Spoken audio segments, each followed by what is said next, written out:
In this video, I'm going to show you how you can add HTML code to your Canva website. Right now, I'm on Canva. To get started, go to the left top corner and click Create. Then choose Custom Size. For this example, I will use 100 by 100 pixels just to open a blank canvas, but you can choose any size depending on your website layout. Click Create Design and Canva will open a new blank page. Once your page is ready, go to the left menu and scroll down until you see Apps. Click on Apps, and in the search bar type Embed. Press Enter. You will see a blue icon called Embed. Click on it, then select Open. This is where we will paste our embed link or HTML code. Canva currently allows embedding through links, so you need a service that provides a shareable embed link.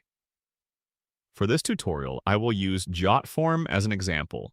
So I am opening JotForm, and I will create a simple form. You can choose templates or create your own form from scratch. I will select a feedback form template. Click Use Template and wait for it to load. Here you can see the preview and customize anything you like. Add elements, edit text, change colors, add fields, and adjust the layout until you are happy with it. Once your form is ready, click Publish inside JotForm. From here, you will see a shareable link. Copy this link. Now go back to Canva and paste the link into the embed box. Canva will automatically load the preview. As you can see, the feedback form is now embedded inside our Canva design.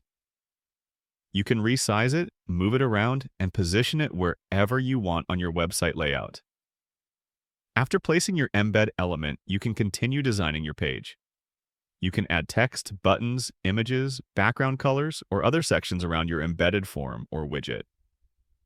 That is how you add HTML or embed code to your Canva website using the Embed app. If you found this tutorial helpful, consider subscribing for more useful tool guides and website tutorials.